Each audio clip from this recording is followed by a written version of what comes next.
Hey everyone, welcome back to yet another video. Today we are going to do a recap for week 16 of the NFL season.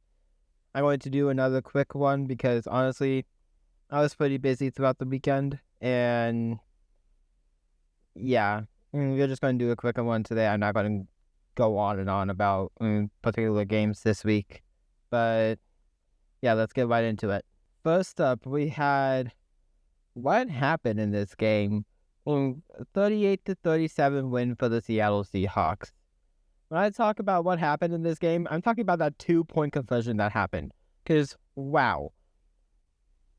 Just the fact that it was a backwards pass made it like that. And I'm not sure if that's like more of a stupid rule or just. It probably is more of a stupid rule. But, like, yeah, I guess it happened. And because of that, Seattle ended up winning in the overtime after doing another 2-point conversion. And yeah, let's go into the particular players now. Matthew Stafford did excellent, 457 and 3 touchdowns. That's pretty good. And the rushing game was more on the mediocre side for the Rams this game, in which they've been doing pretty well recently. So them being a little bit lower also probably did cost them a little bit. For the Seattle Seahawks, 270 and 2 touchdowns and 2 picks for Sam Darnold. Definitely better than the 4 picks that he had the last time he faced the Rams. And then the rushing game was able to hit it off with Kenneth Walker getting to 100 yards.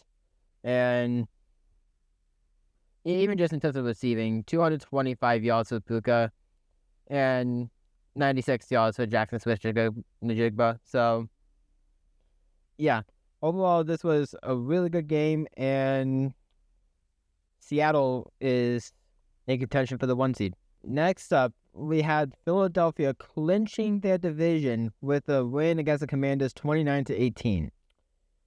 It was not looking good for the Eagles just at the start. Because let me go back down over here. Jake Elliott only had 0 of 2 field goals. And I heard through like the radio, because I wasn't like fully watching it this time, and that it was said that there was like so many special team blunders. I'm like, okay. And it looks like Washington was probably going to win, and then the Eagles actually got going. Jalen Hurts had 185 yards and 2 touchdowns, which he did all right. Like, not the best. And then in the rushing game was able to get going though, with Saquon Barkley getting 132. Mariota did get hurt, which probably did help the Commanders just not do as well after he got hurt. I mean, he still didn't do the best, but he did do all right. But yeah, the Eagles ended up clinching the division, and they're probably going to be the 3 seed. Next up, we had the Chicago Bears beating the Green Bay Packers. It was 22-16 in a wild ending. I'm not going to lie, I wasn't overly paid attention throughout the first 3 quarters for this game, even though it was a big game for us, because I had another team that I was also rooting for. But we're not going to go into that one. We're still talking about this one. The Bears. Wild finish. Jade Walker in 24 seconds, I think it was. Let me make sure. It was 24 seconds. It was around there if it was not. 24, yeah. 24 seconds, Jade Walker. And then in overtime, the throw to DJ Moore, that sealed it. Oh, man, that was 2 great throws. But, yeah, overall, Caleb did struggle a little bit in those first 3 quarters, but those last few, absolutely, he bumped up his yardage and all that, but he still did pretty well at the end of the day. DeAndre Swift and Kyle Monangai was able to do their parts. is getting to 100 yards, 108 yards across 22 carries between those two combined. But for the Green Bay, I know any Packers fan is going to be like, Jordan Love got hurt and all that. Willis did play better. I'm throwing that out there. Willis played better. So, and typically, here's the thing. You're trying to say that Jordan Love's like, there's some Packers fans that would try to say that like Jordan Love's top 5 QB and all that. Against us, Malik Willis has always played better than Jordan Love. So, take it how you will. But with that aside, the rushing game did do pretty well against us. It was mainly the Green Bay rushing game that carried them to the points and all that, in my opinion. But yeah, we pulled off a great win. Just one more win from us, or one more loss for the Packers, and we officially clinched the division. And yeah, I think we'll have a tough road still, considering how the 49ers next week. But at least for now, we got this dub. Next up, we have the Buffalo Bills with 23-20 against the Cleveland Browns. The Bills generally did not do all too great. Josh Allen did like more on the all-white side, and the offense was mainly James Cook. And James Cook did do pretty well, though. 117 yards off 16 carries with 7.3 average. That is pretty good. For the Browns, the rushing game got going. Quinshon Judkins, I believe, got injured, but before his injury, he didn't do all too much. And then Raheem Sanders did not really do all too much either. And yeah, can I just say same stuff for Shedeur, where he doesn't play all too well?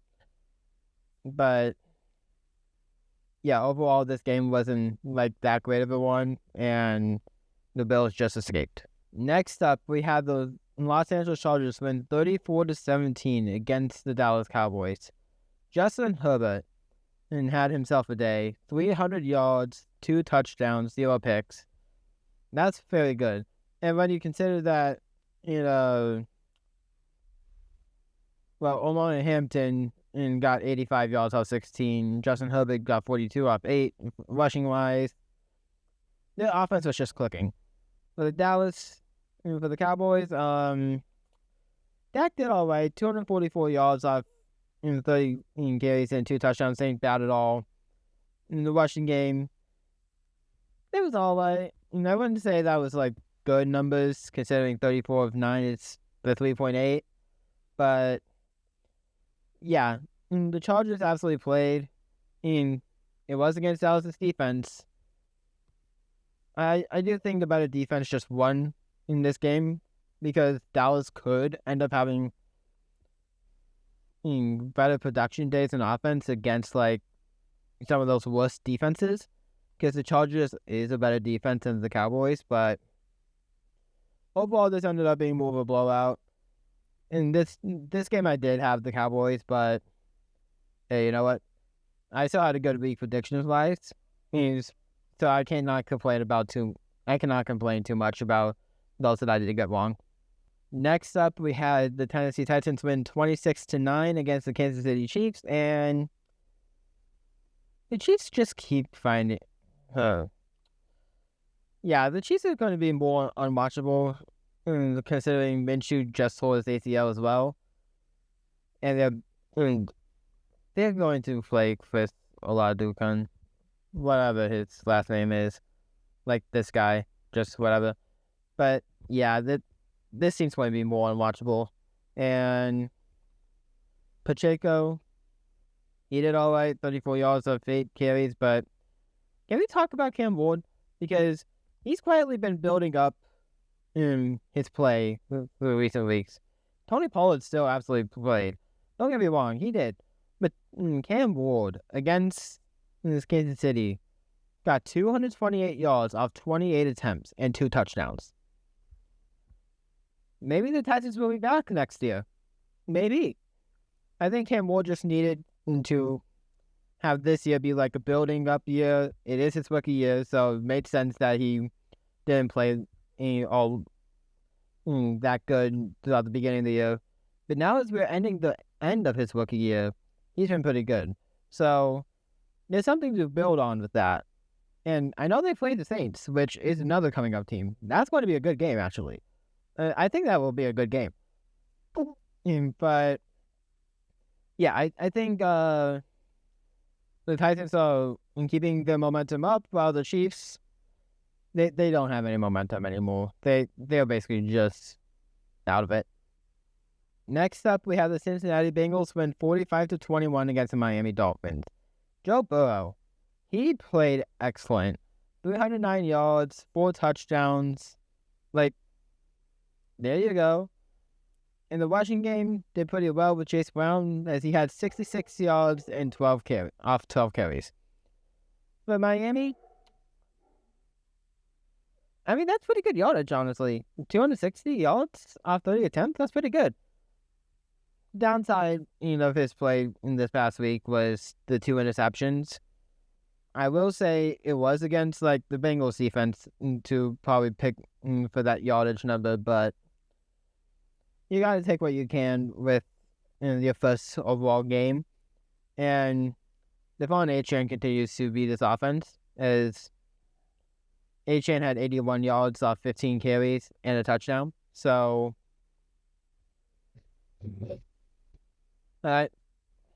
yeah, I can't really say too much about this team, because Achane is the offense, and that's no match for Joe Burrow. So, yeah. Next up, we have the New Orleans Saints win 29-6 against the New York Jets. And this is another one that I expected pretty much. Because, Brady Cook continues to not play all too well. 188 yards off 35 attempts. Yeah, I don't know about that. Breece Hall had 54 yards off 16 carries. And that's not really all too great either. But for the Saints, 308 yards off 49 attempts. I'd like to see the yardage go with lower attempts, but the yardage amount is still pretty good. And he had 1 touchdown as well. And Taysom Hill actually ran it for 42 yards off 12 carries. So the Saints rushing game hasn't been the best, but it's been serviceable. It's been serviceable enough for the Saints, at least based on how the Saints have played. But yeah, I think the Saints is another one of those up and coming teams. They do face the Titans this next week, like I stated about during the Titans game. But yeah, I would have loved this team to win the NFC South, but we're going to talk about them in a little bit here. Next up, we have the Minnesota Vikings beat the New York Giants 16-13. JJ McCarthy, he got hurt, so once that happened, it definitely became more of a snooze fest, because the Giants has not really been all too great this year. Jackson Dart only getting to 33 yards off 13 attempts. Yeah, I don't know about that. This game for the Giants was a much more rushing game. And even with that, Tyrone Tracy got to 71 yards off 16 carries. That's not going to be serviceable enough to get a lot of points. And JJ McCarthy did get to 108 yards. And he did throw a pick, though, before he got injured. And Aaron Jones got to 85 yards off 21 carries. But yeah, after JJ McCarthy got hurt, Max Boswell really did not do all too much, which led to just the Vikings not doing as much. And this game ended up just not being that great. Next up, we have the Carolina Panthers winning 23-20 against the Buccaneers. Yeah, one of these two is going to win the division. Either the Buccaneers, who's been struggling recently, or the Panthers that's been up and down. The Panthers seems like more of a middle ground, I think. Either that or they were just more on the low again. Because Bryce Young only had 191 yards off 32 attempts and 2 touchdowns. He still did pretty good, though. Rico Dowdle. Yeah, Dowdle didn't really do all too much, so this is probably one of those lower games for the Panthers as well. Although they did win. The Buccaneers, though, yeah, the Baker Mayfield interception was it definitely has a bit of importance for this NFC South race, considering the Panthers are officially leading right now, and the Bucs rushing game didn't. Bucky Irving didn't do all too much. Mayfield did quite a bit on the rushing side of things, but Mayfield could not really pass. He only had 145 yards of 26 attempts, and yeah, I really cannot expect too much with the Buccaneers right now. I had the Panthers winning because I thought the Buccaneers would not be as good, and I thought what just happened. The Panthers would have a little bit better of a day than what I thought, but yeah, overall, this is a close game, and it definitely was close, but yeah, I kind of just think the Panthers are a better team right now. I kind of hope they even make it in. Next up, we have the Jacksonville Jaguars win 34-20 against the Denver Broncos, and yeah, this kind of went how I expected it to where the Jaguars are a better team overall. Trevor Lawrence had 279 yards and 3 touchdowns, and he also had 20 yards and another touchdown rushing. And with Bo Nix, he did have 352 yards in his passing, but I'm pretty sure, yeah. Turnovers probably got the Broncos a little bit, and yeah, I'm just realizing that the Broncos had a little bit more yards than the Jaguars overall. Yet the Jaguars did win the turnover battle, yet they also did win by 2 touchdowns. Whatever. That's beside the point. I do think the Jaguars are just that much of a better team than the Broncos right now, and just based on how much they can score in a game against an average opponent. Because the Broncos will only win by a field goal to them, while the Jaguars will probably blow them out. That's more towards what I'm getting with the Jaguars, the Broncos. It's about the season. But yeah, the Jaguars have been cooking recently. They are a pretty hot team right now. Them and the Texans both have pretty good win streaks going. And I think we will see the Jaguars win the South. I do think that. As a matter, I do have questions if they can get to the 1 seed, considering the Broncos have the Chiefs and the Chargers. They'll probably win against the Chiefs, but maybe more so iffy against the Chargers. We'll have to wait and see for that bit, but the Jaguars, if they continue to be this hot, I can see them as a 1 seed, and potentially I could see them as the one to make it to the Super Bowl of the AFC, and considering how just the AFC is this year. So I kind of like the Jaguars to be my AFC favorite right now, and yeah, I do really think that Jaguars has what it takes, and this game against the Broncos just proves it. Next up, we have the Atlanta Falcons win against the Arizona Cardinals 26-19. Yeah, this one was a little bit more of a iffy game because it was against 2 bad teams, and Cousins didn't do all too much in this game. It was mostly Bijan and Tyler Algier. Yeah, the 2 of them got in 155 yards off 32 carries. And yeah, for Arizona, the rushing game got going, but that really didn't do all too much either. And yeah, it's the same kind of thing for the Cardinals, so where they just lose, like within a touchdown or anything like that. So same old stuff for the Cardinals, but yeah, I'm just going to move on. Next up, we have the Pittsburgh Steelers win 29-24 off a pretty interesting call in the last play. But yeah, let's talk about the last play first. In that last play, there's OPI called on Amon-Ra St. Brown before an eventual touchdown. But honestly,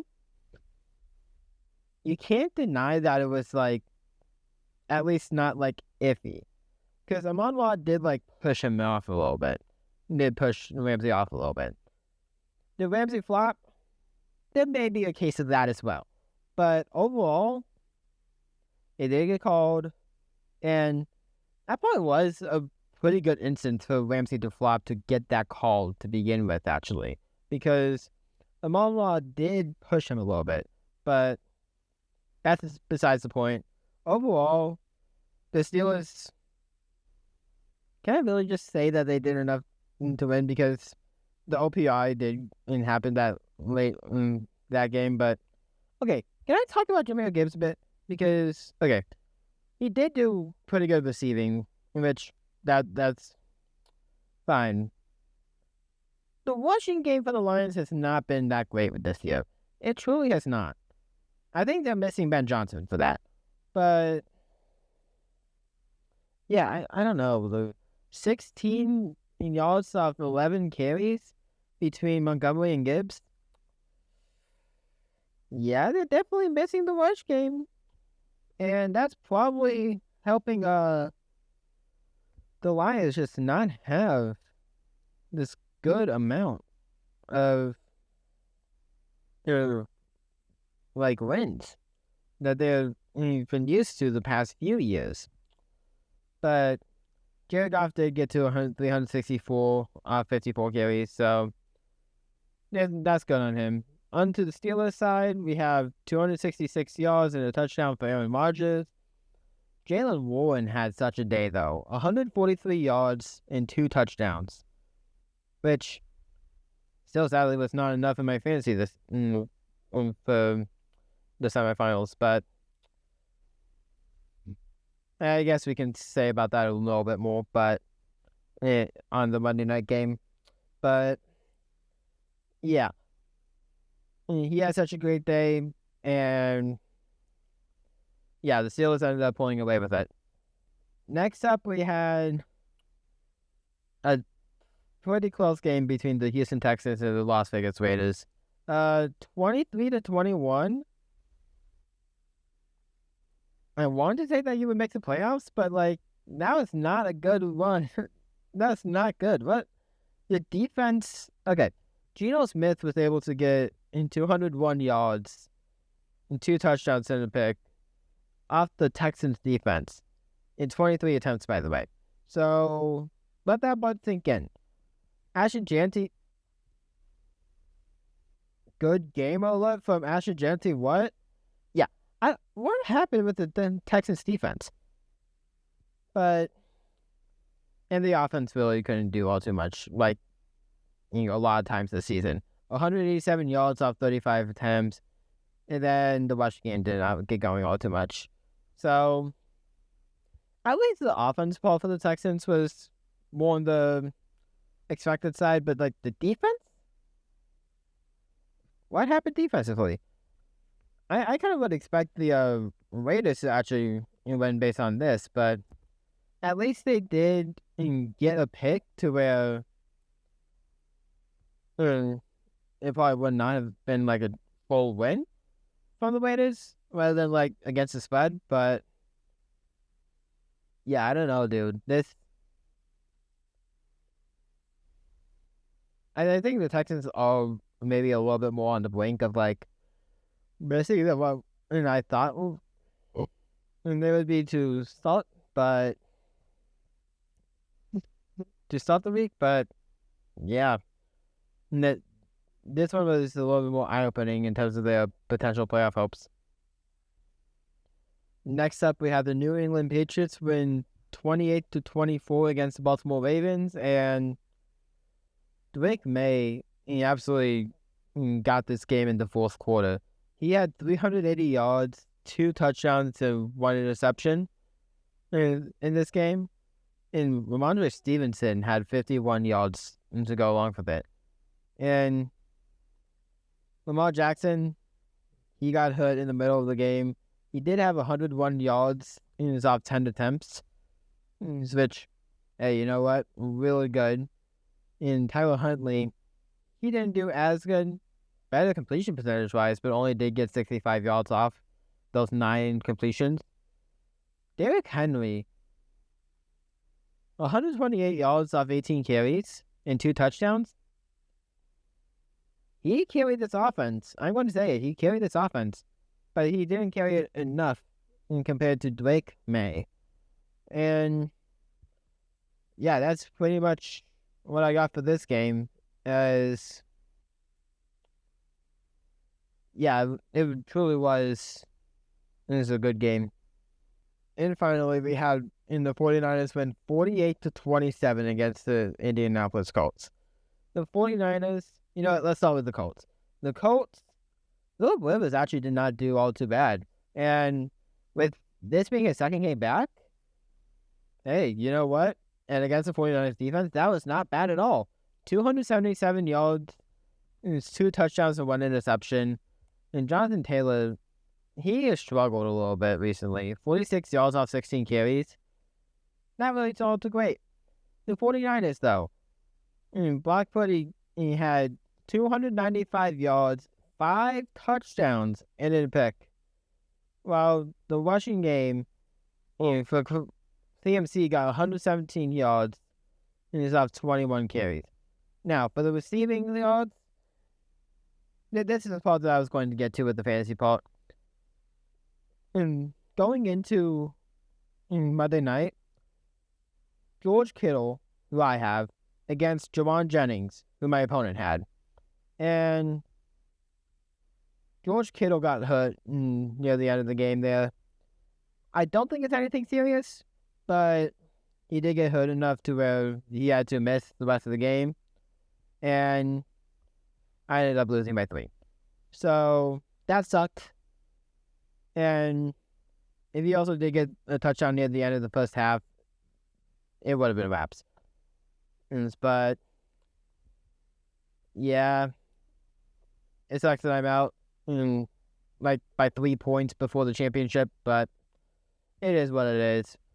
But the 49ers absolutely did do their part in beating the Colts.